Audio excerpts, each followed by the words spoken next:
پچھلے جمعے ہم بات کر رہے تھے تجارت اور سود کے متعلق۔ بہت ساری چیزیں ہم اپنی طرف سے درست کر رہے ہوتے ہیں، لیکن حقیقت میں کوئی نہ کوئی عنصر اس کے اندر ناجائز شامل ہو جاتا ہے۔ وجہ یہ ہوتی ہے کہ ہمیں اس کی معلومات نہیں ہوتی۔ ہمارا گمان ہے کہ سود ایک گالی تصور کیا جاتا ہے ہمارے ہاں۔ آج ہمارا بیان سود کی مذمت کے بارے میں نہیں ہے، لیکن ہمیں یہ پتہ ہونا چاہیے کہ سود کسے کہتے ہیں۔ اور اگر عام لوگوں کو، مسلمانوں کو جب یہ پتہ چل جائے یہ سود ہے، تو وہ لوگ بہرحال کوشش کرتے ہیں کہ اس سے بچا جائے، کیونکہ ہم جانتے ہیں کہ سود ایک اتنی بڑی لعنت ہے، اور جہاں پر بچنا ممکن ہوتا ہے، آسان ہے بچنا، وہاں پر بھی ہمیں پتہ نہ ہونے کی وجہ سے ہم نہ چاہنے کے باوجود اس کے اندر مبتلا ہو جاتے ہیں۔ ہم جانتے ہیں کہ سود اور تجارت، لاسٹ جو جمعے کو ہماری بات ہو رہی تھی وہ یہاں پر آگے ختم ہوئی تھی کہ اس کے اندر بہت خفیف سا فرق ہے۔ یعنی اگر ہم یہ کہیں کہ سود اور تجارت کے اندر بالکل بال برابر فرق ہے تو یہ بات غلط نہیں ہوگی۔ اسی لیے تو کفار نے جب سود کی حرمت پر آیات بینات نازل ہوئیں تو انہوں نے کیا کہا تھا؟ ذالک بانہم قالوا انما البیع مثل الربا۔ تو اس بات پر ہنستے تھے، وہ کہتے تھے کہ یہ کیا بات ہوئی، سود حرام ہے، تجارت جائز ہے، جبکہ ان کو یہ چیز سیم لگتی تھی۔ ان کو سمجھ نہیں آتی تھی کہ سود اور تجارت کے اندر فرق کیا ہے۔ اور اگر ہم یہ سمجھنے میں کامیاب ہو جائیں تو ہمارے لیے بڑا آسان ہو جائے کہ ہم سود سے بچیں۔ کیسے خفیف سا فرق ہے؟ اچھا، سود کے اندر آپ کو پتہ یہ سراسر لعنت ہے۔ فَإِذْ لَمْ تَفْعَلُوا فَأْذَنُوا بِحَرْبٍ مِّنَ اللَّهِ وَرَسُولِهِ، اللہ رسول سے جنگ کرنے کے مترادف ہے، اور ہم جانتے ہیں کہ یہ بہت ہی بری چیز ہے سود۔ اور تجارت میں اللہ تبارک و تعالیٰ نے برکت رکھی ہے، خرید و فروخت برکت ہے۔ تو کفار کے اعتراض یہ ہوتا تھا کہ فائدہ تو دونوں صورتوں میں حاصل ہو رہا ہے، اور دونوں صورتوں میں پیسے کے بدلے میں فائدہ حاصل ہو رہا ہے۔ اس پر انہوں نے کہا بات تو ایک ہی ہے۔ ہم نے کہا بات ایک نہیں ہے، اس کے اندر فرق ہے۔ اس فرق کو انشاءاللہ ہم سمجھنے کی کوشش کریں گے، اور اگر یہ فرق ہماری سمجھ میں آ گیا تو اس لعنت یعنی سود سے بچنا ہمارے لیے آسان ہو جائے گا۔ اس سے پہلے اب اس تمہید کو ذرا سمجھیے گا۔ جب ہم کسی سے پیسے لیتے ہیں یا کسی جگہ ہم پیسے انویسٹ کرتے ہیں، کسی کو پیسے دیتے ہیں، تو بنیادی طور پر اس کی تین صورتیں ہوتی ہیں۔ یا تو وہ پیسہ بطور امانت ہم نے لیا یا دیا، دوسری صورت یہ ہے کہ یا وہ پیسہ ہم نے بطور قرض لیا یا دیا، اور تیسری صورت یہ ہے کہ وہ پیسہ ہم نے بطور انویسٹ دیا یا لیا۔ اب ان تین چیزوں کے اندر فرق ہم نے کرنا ہے سود کو سمجھنے کے لیے۔ سب سے پہلی چیز تو یہ ہے کہ امانت۔ امانت کیا چیز ہے؟ فَلْيُؤَدِّ الْأَمَانَةَ إِذَا تُمِنَ، کہ جب تمہیں امانت دی جائے تو اس کو کیا کرو، اس کو لوٹا دو۔ امانت جو ہوتی ہے اس کے اندر رد و بدل کرنے اور اس کو خرچ کرنے اور اس کو استعمال کرنے کی اجازت نہیں ہوتی۔ امانت کو ایز اٹ از اس کی حفاظت کرنی ہوتی ہے، اور جس نے امانت دی ہے اس کے وقت پر اس کے حوالے کرنا ہوتا ہے۔ اور یہ بندے کی امانت داری سچائی اور دیانت داری پر مشتمل ہوتا ہے۔ امانت کیا ہوتا ہے؟ ایز اٹ از واپس کرنی ہوتی ہے۔ اسی لیے ہم جانتے ہیں کہ ہمارے نبی پاک صلی اللہ علیہ وسلم کی امانت داری، آپ کی دیانت داری عرب میں اتنی مشہور تھی کہ کفار مکہ آپ کے پاس بطور امانت چیزیں رکھوایا کرتے تھے۔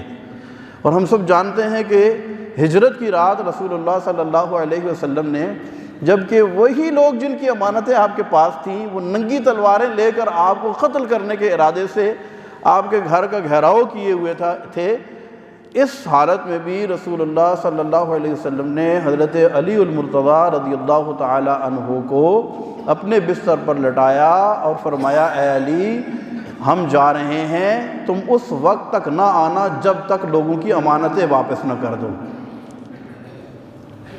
یعنی ایسی مثال پوری دنیا کے اندر اور نہیں ملتی۔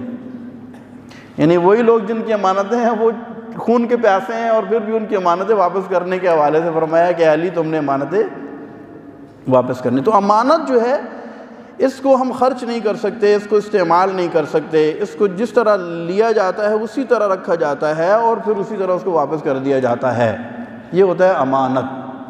دوسری صورت، اس کے بعد انشاءاللہ ایک دو مثالیں آپ کی خدمت میں عرض کروں گا تو اور زیادہ واضح ہو جائے گا۔ یہ امانت رکھنے رکھوانے کا سلسلہ اب بہرحال بہت کم ہو چکا ہے، بہت کم ایسے ہوتا ہے کہ کوئی بندہ امانت رکھوائے اور پھر لے جائے اور اس طرح، لیکن ہوتا ہے بہرحال۔ دوسری صورت ہے قرض۔ ہم جب کسی سے پیسے لیتے یا دیتے ہیں تو قرض کی صورت میں اس کو خرچ کرنا ہی مقصود ہوتا ہے۔ مثال کے طور پر آپ کو 1,00,000 روپے ضرورت ہے، آپ کسی کو کہتے ہیں مجھے 1,00,000 روپے قرض دے دو، تو وہ آپ کو قرض دے دیتا ہے، تو اس کو آپ سنبھال کے رکھیں گے نہیں، بلکہ کیا کریں گے؟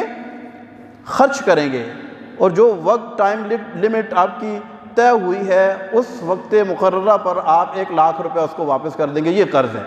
سمپل سی بات ہے۔ تو قرض کا مقصود کیا ہوتا ہے؟ اس کو خرچ کیا جاتا ہے اور وقت پر اس کو واپس کیا جاتا ہے۔ یہ ایک بڑا فرق ہے امانت اور قرض کے اندر۔ اچھا، امانت کا لوٹانا ہر صورت میں ضروری نہیں ہوتا۔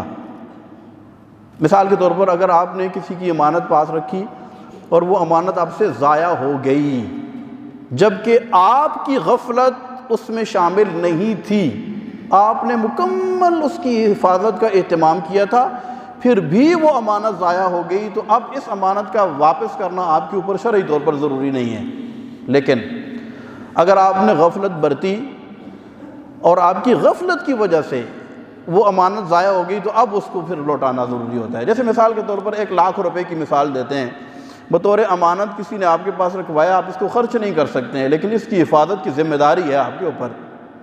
اب آپ اس نے وہ 1,00,000 روپے ویسے ہی باہر ایسے چھوڑ دیا، یا اس کی حفاظت کے لیے کوئی لاکر کے اندر رکھ کر اس کو لاک نہیں کیا اور اس کی حفاظت کی کوئی فکر ہی نہیں کی، چور آیا، کوئی بھی بندہ آیا اٹھا کے لے گیا، تو آپ کی غفلت کی وجہ سے وہ 1,00,000 روپیہ امانت ضائع ہوئی ہے، تو اب اپنے پاس سے آپ کو دینا ضروری ہے۔ لیکن آپ نے اس کو باقاعدہ حفاظت میں رکھا، لاکر میں رکھا، اس کے باوجود اگر کوئی ڈاکہ پڑا خدا نہ خواستہ اور وہ ضائع ہو گیا، تو ایسی صورت میں امانت واپس کرنا جو ہے یہ ضروری نہیں ہوتا ہے۔ لیکن قرض اگر ضائع ہو جائے، اس میں آپ کی غفلت ہو یا نہ ہو، آپ نے اس کو استعمال کیا، قرض بہرحال قابل واپسی ہوتا ہے، اس کو ضرور واپس کیا جاتا ہے۔ تو یہ امانت اور قرض کے اندر تھوڑا سا فرق تھا، میں نے آپ کو بتایا۔ اب تیسری ایک چیز ہوتی ہے، اس سے کہتے ہیں انویسٹمنٹ، یعنی کسی جگہ آپ انویسٹ کرنے کے لیے پیسہ کسی کو دیتے ہیں یا اسے لیتے ہیں۔ تو انویسٹمنٹ کے اندر جو ہے یہ صرف دو صورتیں ہوتی ہیں، ایک کو کہتے ہیں شراکت اور دوسری کو کہتے ہیں مداربت۔ شراکت کا مطلب ہوتا ہے پارٹنرشپ، اور مداربت کا مطلب ہوتا ہے سلیپنگ پارٹنر۔ آپ نے پیسے دے دیے، سامنے والا کام کر رہا ہے۔ یہ ایک تفصیل طلب موضوع ہے، اس کو ان ڈیٹیل انشاءاللہ ہم بیان کریں گے اور اس کی مختلف مثالیں بھی پیش کریں گے۔ پہلے ہم ذرا سود کو سمجھنے کی کوشش کرتے ہیں کہ سود کسے کہتے ہیں۔ یاد رکھیں کہ سود قرض کے اوپر جو نفع اٹھایا جاتا ہے، لیا یا دیا جاتا ہے، اسے سود کہتے ہیں۔ اب آپ کہیں گے یہ تو بڑی سمپل سی بات ہے، مثال کے طور پر 1,00,000 روپے میں نے آپ سے قرض لیا اور میں نے آپ کو یہ کہا کہ میں آپ کو 6 مہینے کے بعد 1,20,000 روپے واپس کروں گا، تو یہ سود ہے، ہم سب جانتے ہیں، اور یہ معاشرے کے اندر چلتا بھی ہے۔ اس کا نام بعض اوقات بدل جاتا ہے، بعض اوقات اس کی شکل بدل دی جاتی ہے، اور مختلف ہیلے بہانوں کے ساتھ یہ سودی نظام جو ہے نا ہمارے ہاں یہ چلتا ہے، بہت ساری چیزیں ہیں۔ اس سود سے بچنے کا طریقہ کار کیا ہے؟ اس سمپل سود جو ہے، ہمیشہ یہ بات ذہن میں رکھیں کہ قرض کے اوپر جو بھی فائدہ ہوتا ہے وہ نقد کی صورت میں ہو یا کسی اور صورت میں ہو، قرض کے اوپر ملنے والا فائدہ سود کہلاتا ہے۔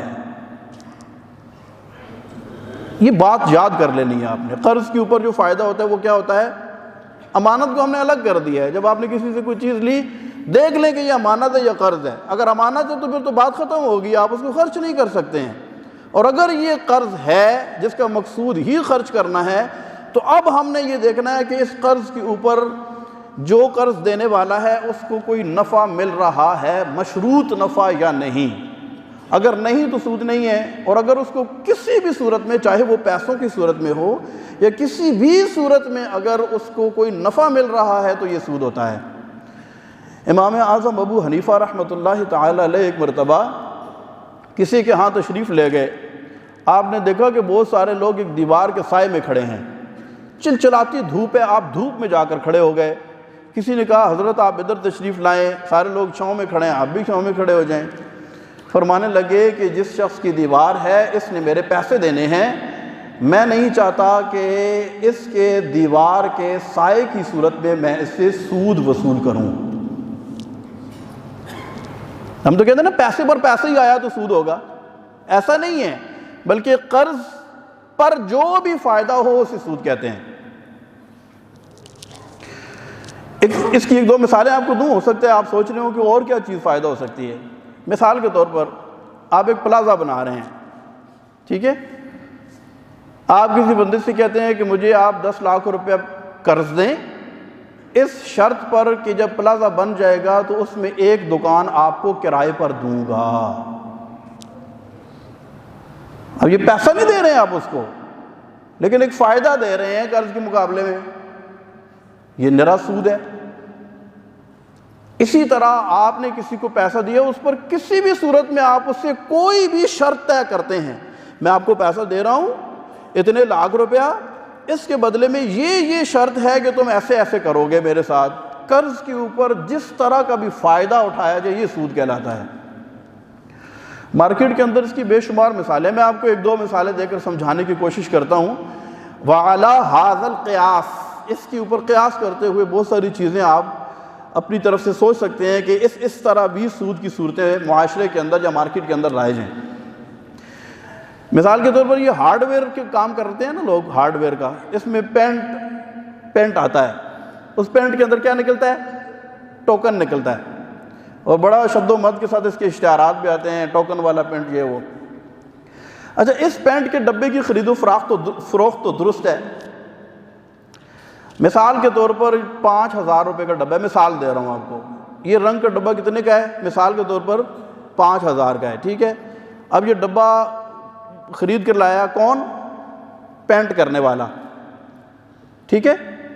پینٹر یہ ڈبہ خرید کر لایا، اس نے ڈبہ کھولا، اس کے اندر 500 کا ٹوکن نکلا. اب یہ ٹوکن لے کر دکاندار کے پاس جاتا ہے. دکاندار اس کو کیا کہتا ہے؟ 500 روپیہ دے دیتا ہے. ایسے ہی ہے نا، 500 روپیہ دکاندار اس کو دے دیتا ہے. اب حقیقت میں یہ ڈبہ کتنے کا ہے؟ 4.5 کا. پیمنٹ کتنی ہوئی؟ 500 کا ٹوکن نکل آیا. اچھا، یہاں تک بھی چلے درست ہے. دکاندار نے اس کو 500 روپیہ واپس دے دیا، یہ بھی ٹھیک ہے. لیکن یہ دکاندار نے، اب اس بات کو ذرا غور سے سنیے گا، یہ دکاندار نے 500 روپیہ جو اس کو دیا ہے یہ کمپنی کے بہاف پر قرض دیا ہے. یہ قرض ہے. یہ فوراً ہمارے ذہن میں آنا چاہیے کہ یہ جو پیسہ ہے یہ کس مد میں ہے؟ امانت ہے؟ نہیں، امانت نہیں ہے. قرض ہے؟ ہاں قرض ہے. تو اب قرض کے اوپر فوراً دیکھنا ہے کہ اس کے اوپر فائدہ ہے یا نہیں. اگر ہے تو سود ہے، نہیں ہے تو سود نہیں ہے. اب یہ دکاندار جو ہے یہ 500 روپے دیتا ہے اس کو کہ یہ ٹوکن کے 500 روپے تم رکھ لو. اب یہ کمپنی کے بہاف پر یہ قرض دے رہا ہے. اب جب کمپنی سے لینے کی باری آتی ہے تو یہ 500 کے بدلے میں 500 نہیں بلکہ کچھ اوپر واپس لیتا ہے. اب یہ قرض کے اوپر منافع لیتا ہے، یہ سود ہے. میں آپ کو بتاؤں کہ بہت اچھے مذہبی ذہن رکھنے والے، خوف خدا رکھنے والے، نماز پڑھنے والے، حج کرنے والے بہت سارے لوگ جن کی توجہ ہی نہیں جاتی کہ یہ کام ہم سود والا کر رہے ہیں، اور جب انہیں بتایا جاتا ہے کہ یہ جو پیسہ اس مدن میں آپ نے 8 دن تک لیا ہے نا یہ سود ہے، تو یقین کریں لوگ ڈر جاتے ہیں. تو خلاصہ کلام یہ نکلا ہے کہ ہمیں پتہ نہیں ہوتا. اور یاد رکھیں کہ پتہ نہ ہونا اس بات کے لیے دلیل نہیں ہے کہ ہمیں کوئی گناہ نہیں ملے گا، بلکہ یہ ڈبل گناہ ہے، کیونکہ جو کنسرنڈ معاملات ہیں، جو معاملات ہمارے ساتھ وابستہ ہیں، روزمرہ زندگی میں جو ہم کر رہے ہیں، اس کے بارے میں مکمل معلومات دینیہ حاصل کرنا، یہی تو فرض علوم ہے۔ اسی کے بارے میں تو کہا تھا کہ ہر مسلمان پر علم حاصل کرنا فرض ہے۔ تو دنیا جہان کے سارے کام ہم سیکھ لیتے ہیں، یہ چیز نہیں سیکھتے ہیں۔ شادی ہو جاتی ہے، یہ پتہ نہیں ہوتا کہ کون کون سا لفظ بولنے پر طلاق واقع ہو جاتی ہے، نہیں سیکھتے لوگ۔ سب کچھ کریں گے، شادی کی تیاریاں کریں گے، لاکھوں کروڑوں روپے کی خریداری کریں گے، بڑے سے بڑے فنکشن کریں گے، سارا کچھ کر لیں گے، لیکن جس لڑکے کا نکاح ہے اس کو یہ سیکھنے کی توفیق نہیں ہوتی کہ میں اتنا کم از کم سیکھ لوں کہ شادی کے بعد مجھے کس چیز کی احتیاط کرنی ہے کہ میں یوں بول دوں گا تو میری بیوی کو طلاق ہو جائے گی۔ اب جب ہو جاتی ہے تو پھر ہمارے پاس آتے ہیں، کہتے ہیں کہ یہ ایسے سے بول دیا، اب کیا کریں؟ میں نے کہا دو کرنا تھا وہ تو آپ نے کر دیا، ہم تو کچھ نہیں کر سکتے اب۔ تو وقت پر جو کام ہمارے ساتھ وابستہ ہیں اس کے بارے میں حلت و حرمت کے مسائل، جائز و ناجائز کے مسائل، یہ سیکھنا ہر مسلمان پر فرض ہے۔ ہم نے اسی لیے ہم یہ چیز بار بار دہراتے ہیں کہ بعض اوقات نادانستہ طور پر ہم سود کھا رہے ہوتے ہیں، ہم یہ سمجھتے ہیں کہ یہ ٹھیک ہے، لیکن حقیقت میں وہ سود ہوتا ہے۔